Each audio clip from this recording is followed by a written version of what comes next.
I don't know how many of you know about the role product controller. Lots of companies have this opening. How many of what do you know about product controllership role? Can you type in the chat? What do you understand by that?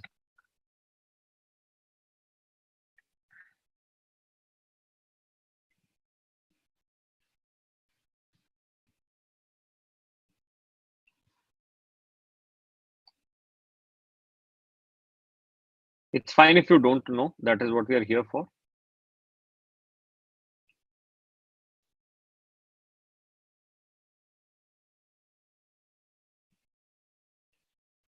Okay. ठीक है. I don't know how many of you put. No, no, no, no, no, no, no. Don't know. Okay. ठीक है. So Karan, what we'll do today is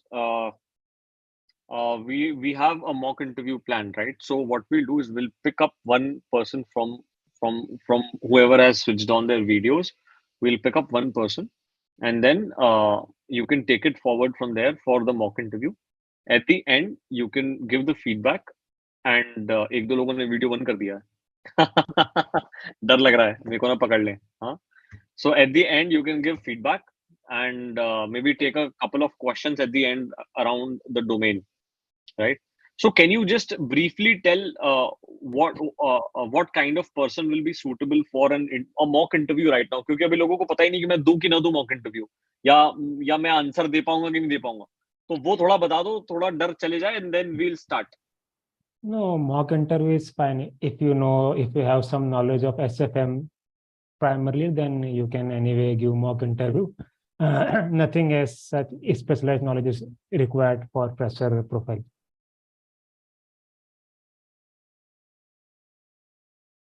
Sorry, can't hear you.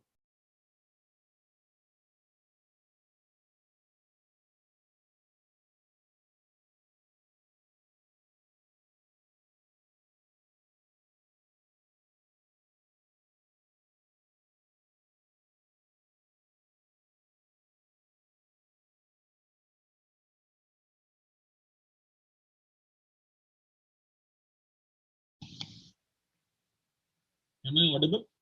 Yeah. Yeah. So what I was saying, is there anyone who would like to give a mock interview for this role? Come on, I want some raise of hands for people who are interested in giving a mock interview for this role. Who knows? Who knows that tomorrow you get the same company, Standard Chartered, who has nominated you for an interview of product control role? Nobody knows. So Neelam is here. Okay, great. Neelam, do you have your resume ready? Yes, I Yes, do. I do. Can you please put it in the chat? Sure. Sure. Just a Yeah, please take your time, put it in the chat so that our mentor can also see. So, Karan, first of all, thank you for joining in out of your busy schedule. I can completely understand. It's not easy, but nonetheless, thank you for joining Big Boss Thank you, Season man. 8. Thank you. Thank you, everyone. And for the rest, can you please take pen and paper uh, so that you can note down points, right? While the interview is going on, you can note down things that went well, things that didn't go well, things that you think can be improved. That will drastically improve your preparation also. Yeah, I hope everybody is here.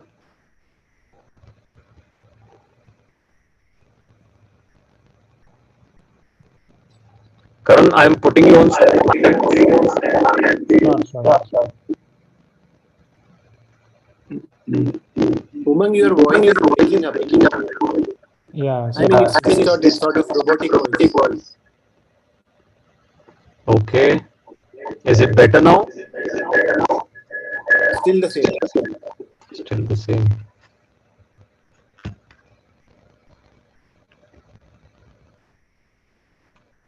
Neelam, please let us know when you've shared the resume. Okay, she's shared. Karan, can you see her resume? It's in the chat. Yeah, I can. Just a second. Neelam, if you can switch on your videos, it will be good. Your video is turned off as of now. yes, sir. I'm turning. Okay.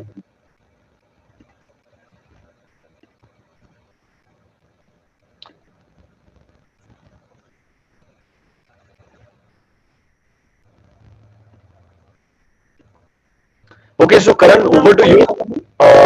And others can take down notes. Karan, over to you. After this is done, you can also give the feedback and take a maybe couple of questions. I'm also making you a co-host. Yeah, I have just a small question. So first I have to explain about the profile, or I can No, no, directly. no, no, no, no. What you do is you just take the you immediately take a look at a resume, and you can Okay. start with the mock interview.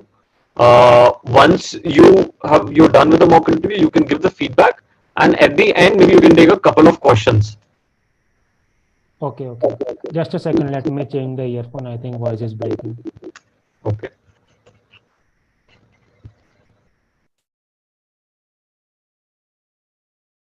Hello.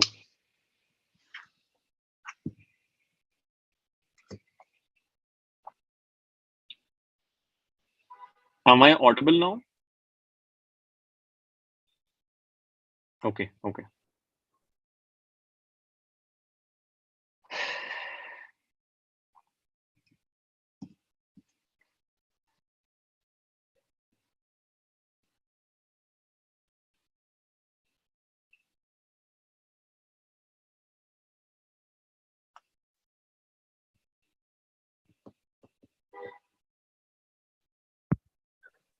Am I audible now clearly, or voice is breaking right now also? Clearly audible. Okay, okay, fine, fine. Okay, so hi Neelam. Welcome to the interview. So can I have your quick introduction? Actually, you are muted. Please unmute yourself. Yeah, so sorry. Hello to Yeah, you yeah, too, Karan. yeah. Hi. So, hi, my name is Neelam Saha. I'm a very passionate and curious person. My career objective is to work in an organization where I can hold my analytical skills as well as create alpha for the organization. I am a recently qualified CA. I cleared all levels in first attempt with AIR 48 in CA Foundation. Prior to that, I have done my 12th where I was my district topper as well as I had state rank 10. And before that, in my class 10th, I was one of the only four students to get a perfect 10 CGPA score.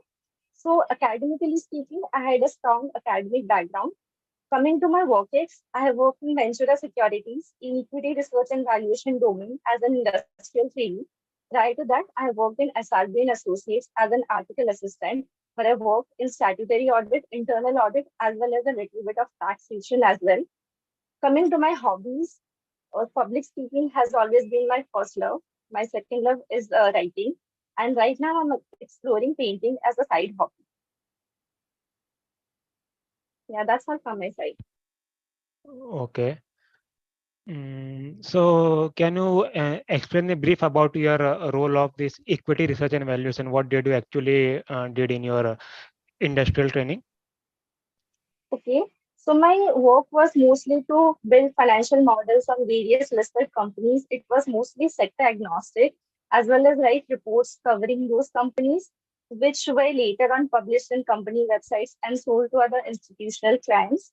I also did some of the other day-to-day works of a sell-side equity research firm, like making dashboards or distributing news on various segments, and also on quarterly basis we would update the results of various companies with suggestions whether to hold them, sell them, etc. Okay, so how do you decide whether to hold, buy, or sell? Or how do you give a call? Well, there are a couple of points. You can't decide on any one thing only. First of all, numerically speaking, as a CA, you obviously look at the numbers like the growth in sales, growth in EBITDA margins, as well as EBITDA whole numbers, as well as PAT, again margins, as well as the whole numbers, and see what kind of growth it is doing. If it is as per industry standards, how it is performing as per its peers, or if it is performing lower than them. And there are a couple of non-financial number things too that you see.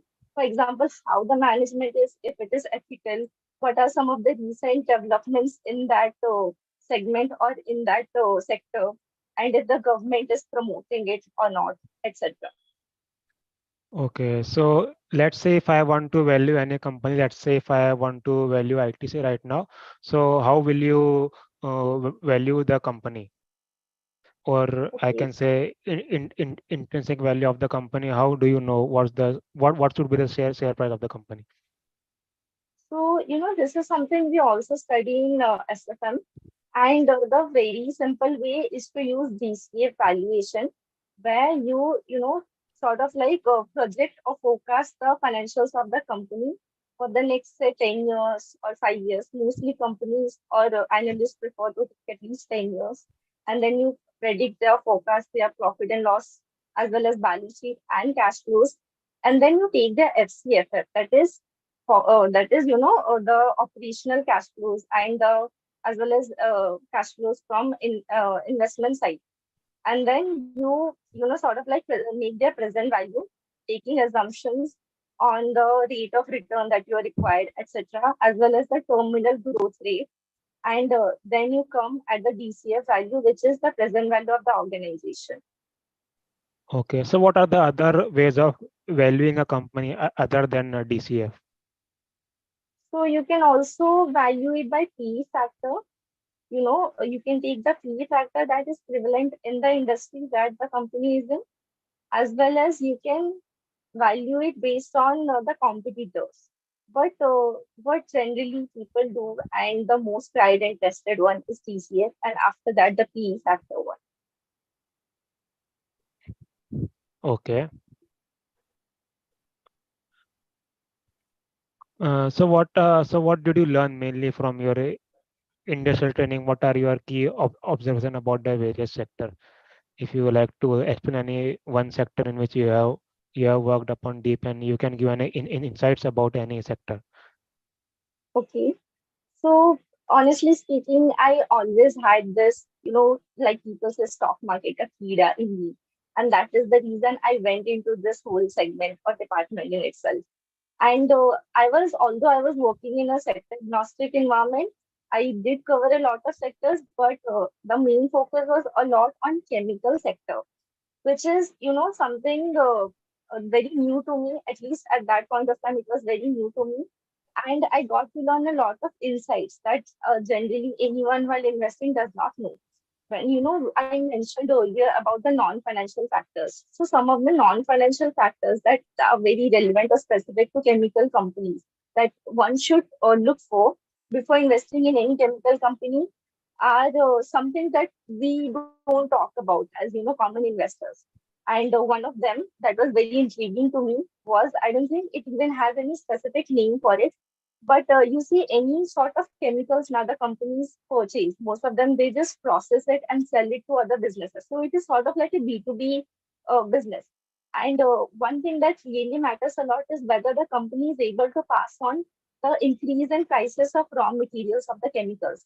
Because essentially, what they're doing is they're only processing it, or adding just a little bit of things to it and then passing on to other businesses. And if they're not able to pass on the increase in prices, then that is definitely a different area of risk that the company exposes itself to. So you have to see if they do it, and if they do it, then another thing that you also should also see is how many months they take to pass on that prices. See, for example, especially when the whole Ukraine and Russia war was going on, prices of almost every chemical was on rise, and a lot of things that analysts were looking for in chemical companies to be specific is how many months they take to pass on that rise in prices. Some generally the standard is around 3 months, and if per se company is taking only 1 month, then it is definitely a very beneficial thing that it is able to pass on that increase in prices so fast, and it will definitely have less accumulation in its closing inventory because of that. Okay, so can you name the any good some names of chemical company as per the market cap? As per their market capitalization. Yeah, which are the big 4 or 5 chemical companies listed as Okay. per market caps? Okay. So one is definitely RT Industries, and you also have GMFC, that is yeah, Gujarat something its name is. Yeah. Those are the ones that I can remember right now. Fine, fine. Okay.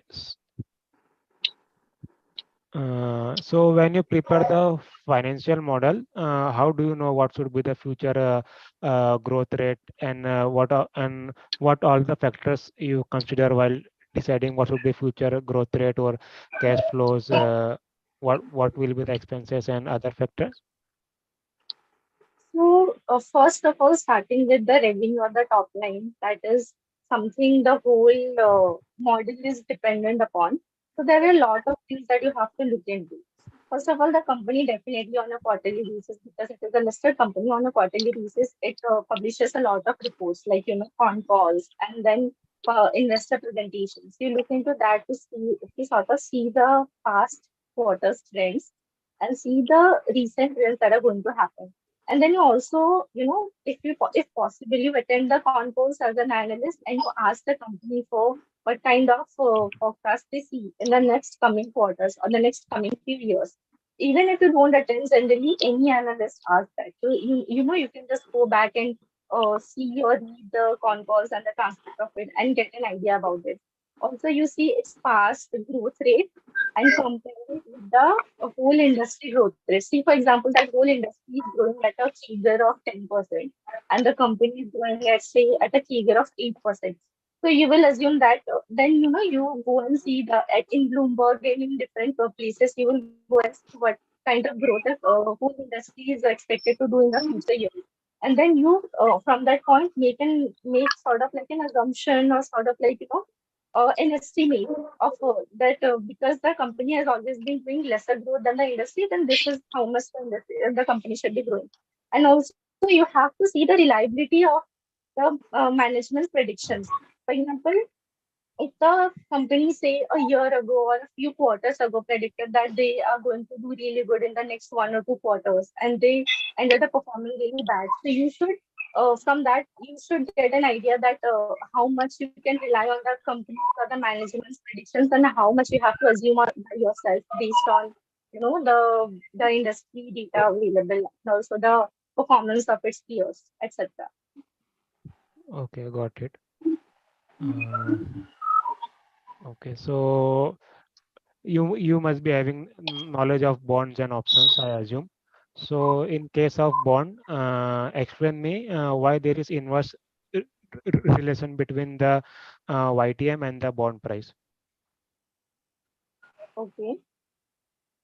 Can I take a minute to think Yeah, about yeah, it? yeah. Sure, sure. No problem. Okay.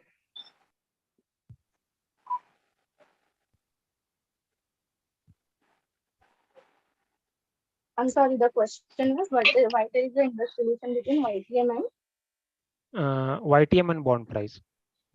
okay.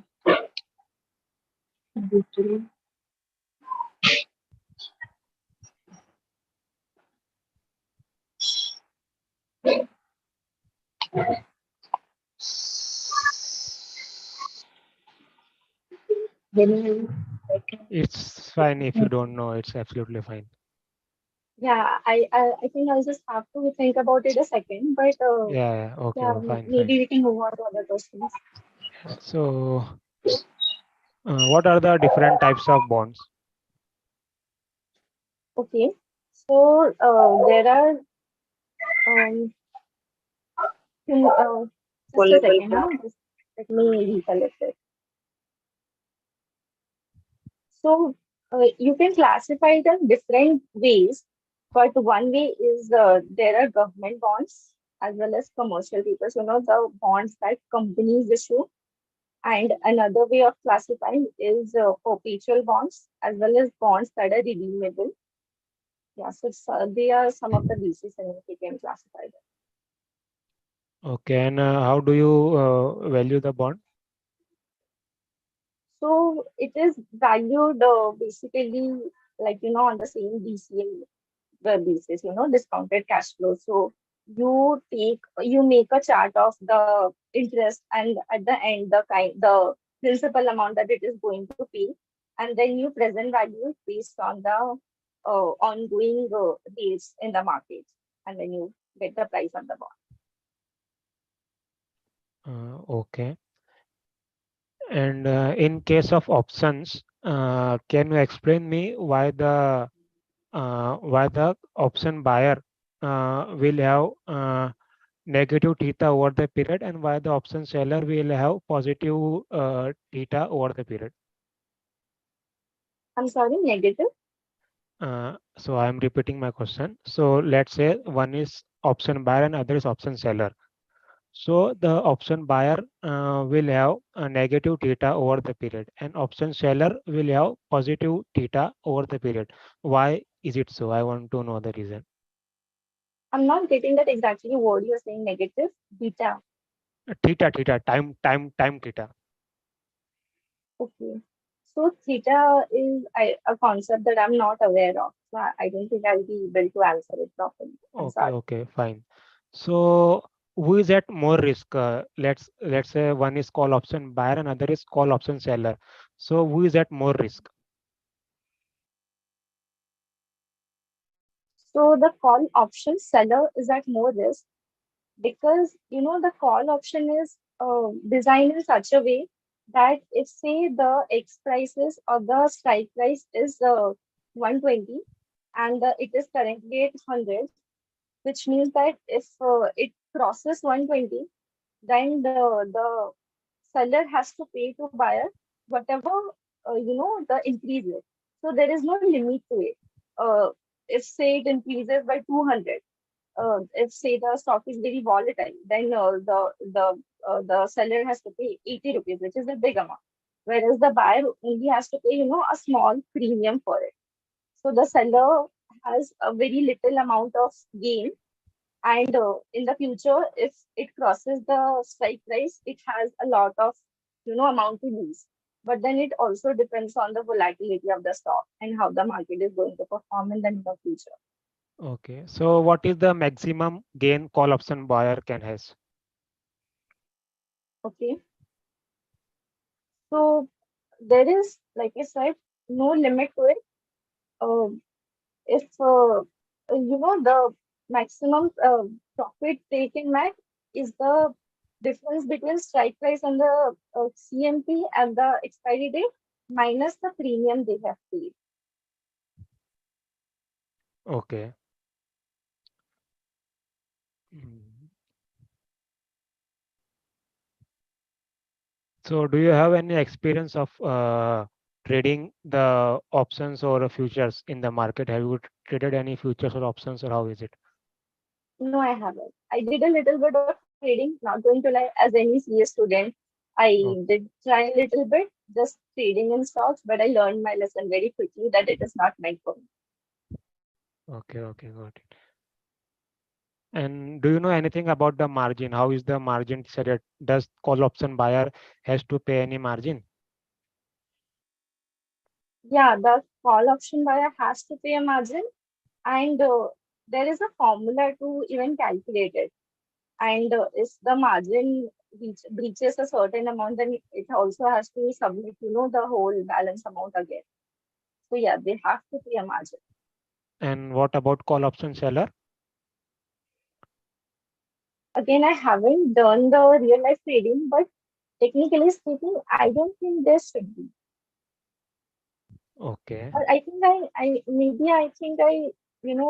said the opposite way around. Like, and the seller must have to pay because they have a lot of losses, this in terms of risk, and the buyer might not have to keep any margins. But then again, I haven't done the trading, so I'm just talking from my understanding, basic understanding. Okay.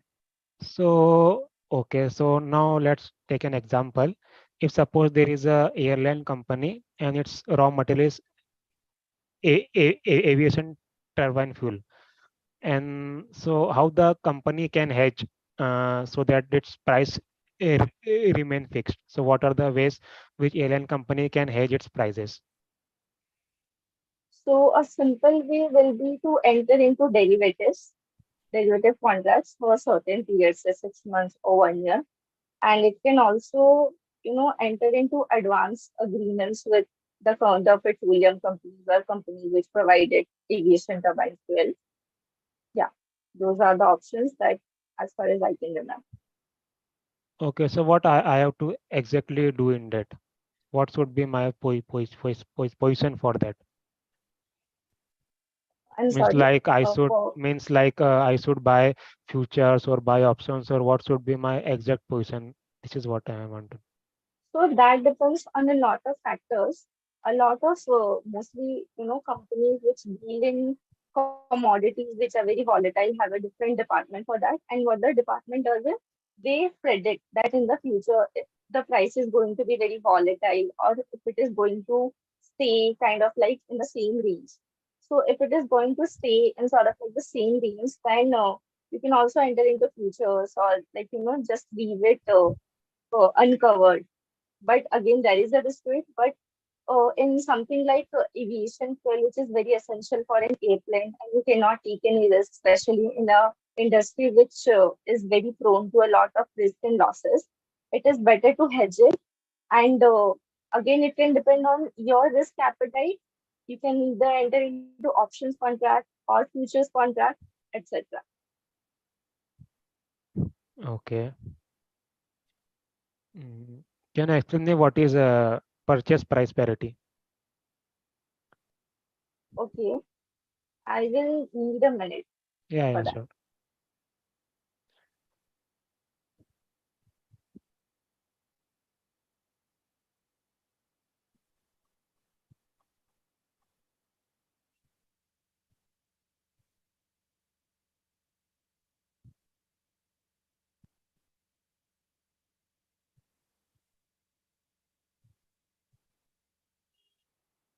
So, purchase price parity states that the purchasing power in different countries and the prices in different companies are adjusted in such a manner that if, say, you are buying something at X price in India and you're buying that same thing at a different price in US, based on the inflation and the exchange rates, the cost that you are going to bond is going to be more or less same. Also, it has some disadvantages that it ignores a few things like transaction costs or the restrictions government puts on importation of certain products, etc. But on a very perfect world, in a very perfect world, basically the concept is that the purchasing power of any product or any country will be more or less set, same. Okay. And what is interest rate parity? So interest rate parity states that the interest rate in various countries could be different, but then it is compensated by difference in the exchange rates between those countries. So let's say if you're investing at 8% in Indian markets and let's say 4% in US markets, the exchange rate is going to adjust itself in such a manner that anyone from US who wants to make abnormal gains by investing in the Indian markets is at the end going to end up with more or less 4% gains only after adjusting the forex rates. Okay. Do you know what are options Greeks? No, I don't. Okay, fine. And do you know the valuation model of options? No, I don't think so. Okay. Mm, What's the difference in a repo rate and a reverse repo rate? Okay. So repo rate is the rate that RBI pays to any bank when they deposit a certain amount with the bank. And reverse repo rate is opposite of that.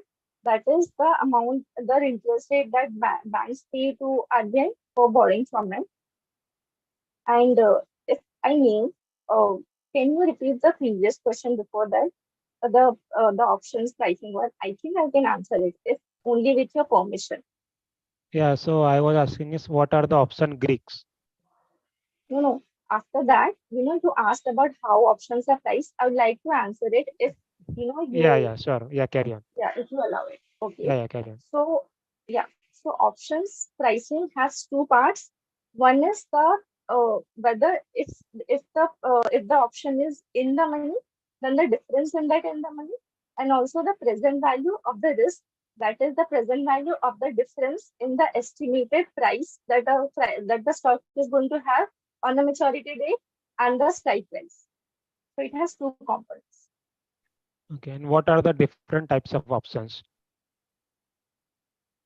There is put option as well as call option.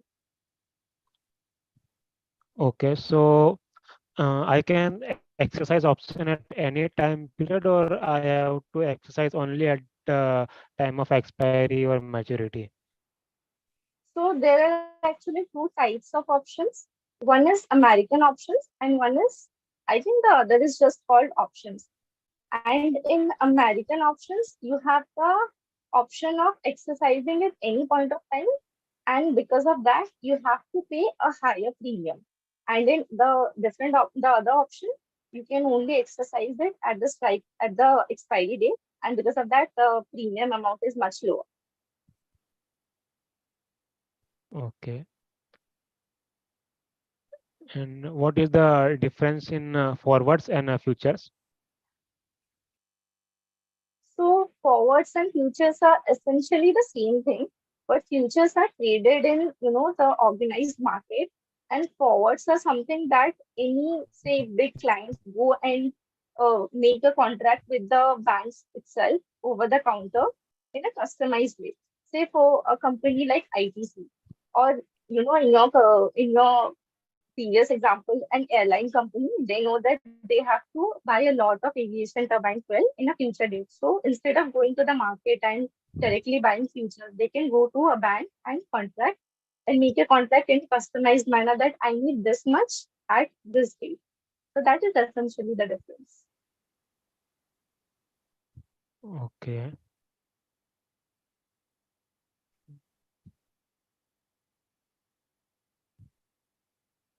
Can you explain what are the different types of swaps? Okay. I'm sorry, I haven't revised that down. I'll have to look into it. Okay, fine. So currently the home loan rate is increased by various banks, right? So can you tell me the reason for it? Why is it so? I mean, okay. So there are a lot of factors that a bank has to consider before, rising or raising the rates. One is definitely how the real estate market is doing. So if for say the banks want more and more people, or the RBI wants more and more people to buy new houses, then it will definitely indirectly reduce the rates, and therefore banks will have to reduce the rates. And that is one point that you have to consider. And also the ongoing inflation and the uncertainties might have led to the banks increasing the housing loan rates. Okay. In Indies, what are the two types of ways to value the shares of the company? Okay. Are you asking like any specific Indians or just a Yeah, general you one? can say as per Indies 109 financial instrument. Okay. I'm sorry, I'll have to look into it once. Okay. What is the beta of a company and how will you calculate it?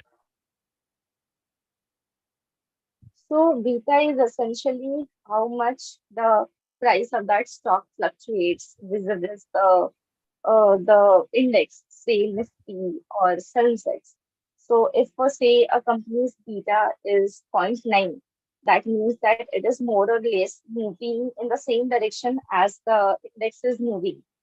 And if for say the beta is very low or even in negative, that would mean that it moves either very low in coordination with the sunsets or moves in the opposite direction with the sunsets. So it is beta is calculated by calculating standard deviation between the stock as well as the index that we are comparing it to. Okay. And what is macular duration and what does it mean?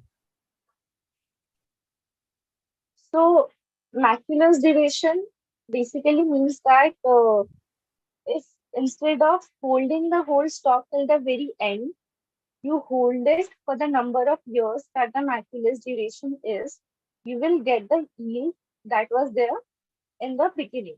But again, maculus duration itself has a lot of limitations in the sense that it assumes that the yield is not going to change again and again, which is not the case in normal markets. It keeps on fluctuating every second. Okay. Mm, yeah, okay. So for now, this is the only I want to ask. Thank you, Karan. Yeah, thank you, Neelam. Thank you. Great. So, uh, for people who are watching it, can you type in the chat how it went? What are your thoughts on the same?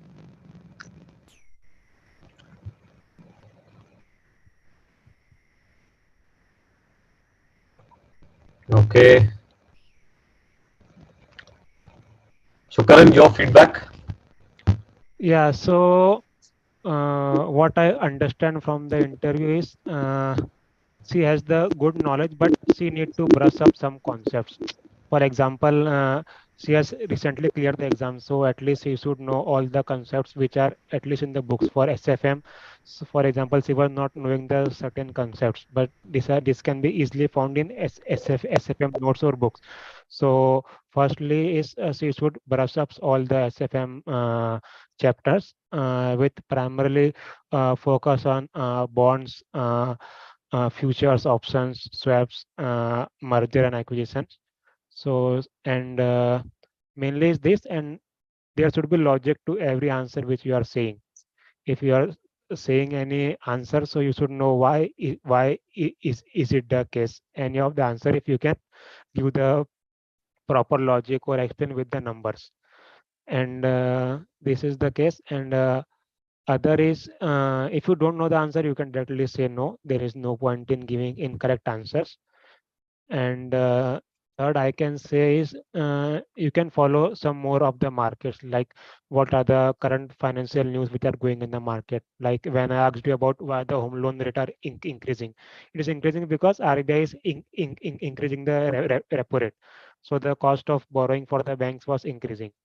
So you should follow all the latest financial news. You can refer to some financial newspaper also, and you should brush up mainly with all the SFM concepts, at least which are there in your which are there in your notebooks.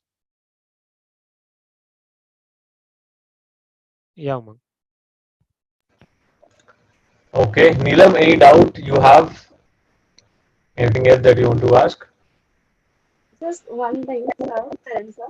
You mentioned about the examples that I should add examples. Can you point out any specific questions where you noted that thing so that I can improve on that?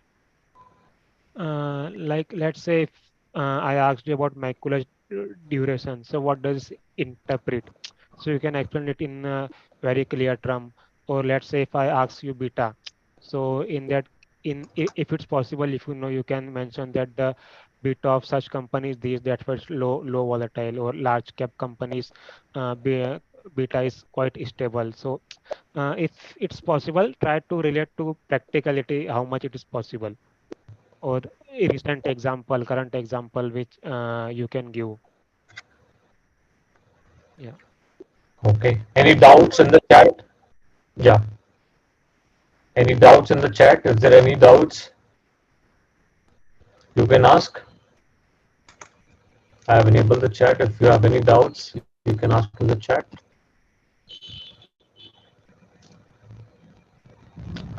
So, Karan, can you briefly tell us about what product controller is? What is your day like? What do you do? Yeah, sure. See, so basically what happens is generally in most of the investment bank, you will find this product control role. Okay. You will not find it any CA firm or other big four. Most of the role you will find this one in a investment bank. So every investment bank which is there, you will find the product control role. So what basically there is, let's say there are some traders which is known by front office. So front office mainly sits in Singapore or London or US, and they do daily trading. Like they trade listed options, futures, or swaps, and in this way they do trading day by day. So what product control actually have to do is they have to report the daily PNL, like what is the PNL which is generated by the desk. Let's say there is some commodity desk in UK and the commodity desk is doing daily trading. So then you have to perform various reports and dashboards in which you mention how much is the profit or loss that traders are making per day. On some day there will be gain, there will be loss. For let's say if there is gain, then you have to dig in deeper from which instrument it is actually coming from. Let's say if I talk about commodities, so whether it is from aluminum, copper, or it's from precious metal, gold or silver. And let's say if it's coming from aluminum, so whether the desk was long or short, how the price has been movement in the market, and how the desk is making the gain. So you have to give the detailed commentary of all the gains and losses which the desk is making. And sometime you have to also see what is the current position. Are they long or short? In case if they are long, they are, it means they are taking the risk within the risk assigned to them. So the basic rule is to report the daily PNL, because in most of the cases they will have huge MTM, because the all the listed options and futures are valued daily, right? So we have to add once the day ends, you have to see how much is the gain or loss they are making, and also you have to do some other reports you have to make, and other adjustments you have to done. But the main profile is to report the daily M2M on the instruments or product traded by the front office, and you have to give the detailed comments about the overall the position with the desk was having. And you have to report what is the daily PNL, means how much daily PNL they are making. Then you have to also report the month to date. For example, it is August, so for 1st to 3rd August, how much PNL they are making, and you have to also report yearly PNL. You can say it YTD. So from 1st Jan to 3rd August, how much is the PNL they are reporting. In this way, you have to submit the various reports to the front office every day, and you have to take their approval. In case if you say that the PNL is mainly derived from uh, copper price, and in case if they had any issues or any of the discrepancy in your report, then you have to resolve all the daily discrepancies with the front office raises. So this is the major profile, and in this way there are various instrument, and there are different types of portfolios. For example, there may be one portfolio for aluminum, one for copper, one for metals. So in this way they have all the different types of portfolio, and the data is quite bulky. So you have to also do some financial analysis, data digging, and have to submit the various reports to front office. So this is the basically the role. Got it. Wonderful. Wonderful. Sounds exciting. Any other questions? If you have, you can ask in the chat. Otherwise, we'll call it a day. Anyone? Any question? Okay, so this Mahinder is asking about he want to works in UAE. As far as I know, this product control is primarily the backend job, right? You will not get any access to do trading, or you will not have any power to trade any stocks or commodities or bonds. So the front office mainly sits in UK or Singapore like that, and the back office is mainly is India. So this role you will primarily found in India, and some roles may be there in the UAE, but it will be very less or minute. Other than India, as far as I know, there are some roles in Poland or some other countries, but most probably this profile is in India, because India is low cost labor, right? So, and this is kind of a back end job only, because you will not take any decision how much to trade, what to trade, you should be long or short. So, in this way, this role is majorly in India, and sometime you may get the chances to go to onshore also, but it's very rare. So it's mostly difficult to get job outside India, but yeah, it's possible. What is the career growth? Will I get stuck only in one job? So in product control, you will get good understanding of all the different products and financial instrument and how the market perform. Yeah, so in case if you join product control first, and if you are searching it for long-term career, then you have to mostly within the investment banks or commercial banks. Yeah, but most probably, or you can also switch to some credit rating agencies. But mostly you will be in financial service only. It's difficult, and in industry also it's possible, but it's somewhat difficult. But yeah, the doors are open. But mostly, speaking generally, yeah, mostly you have to be in investment banks only. And the fresher salary, someone is asking. So the fresher is starting of 10 lakh per annum, 10 to 12, 13 is the average pay. Okay, And you can also get some joining bonus or variable pay, depends on banks to banks. got it. Can we switch from product control to fund accounting, fund administration? So fund accounting and product control are somewhat similar, yeah, but there is difference. But yeah, you can shift to fund accounting. Can I move to IB after working for a couple of years in product control? See, to move in IB, so in IB also there are different profile. If you want the core IB profile, then I think it will be very difficult for that. As I am aware, I think you mostly have to do MBA from top 5 or 6 MBA which are sorry, MBA from IM top 5 or 6 which are there, or I think you have to complete some CFA and have some good networking skills. Otherwise, it's quite difficult. I'm talking about core IB profile. Hmm, got it. Great. If there are no more questions, we'll conclude. Yeah, product Controller. control and controller searching. So this Okay. is like similar to audit profile only. Just the different is you will do the reporting of the trading which has been done by the front office.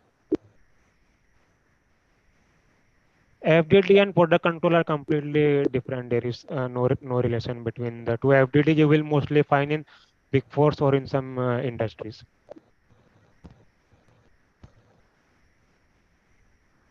So career growth is good if you are taking in the investment bank. So career growth is quite good. Not sure how much if we can.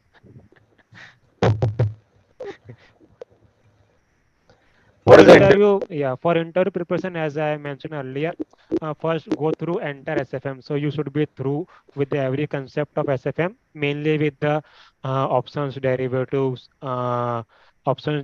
swaps, bond.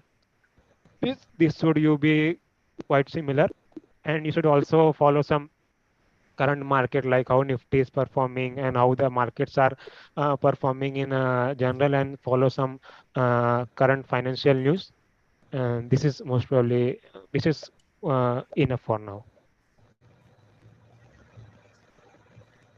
Not any specific course, but just I mentioned cover up the SFM and all other stuff which I mentioned, and you should be good with some Excel only because you will mostly work with the bulk data, and we work mostly in day out in Excel only. So you should be good in Excel. It will give you advantage in other profile also, not in this profile. So Excel is in general, you must have good knowledge of Excel, at least the basic Excel tools which we use daily or this.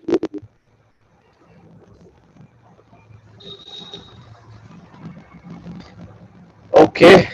Uh, Seems like we've taken most of the questions.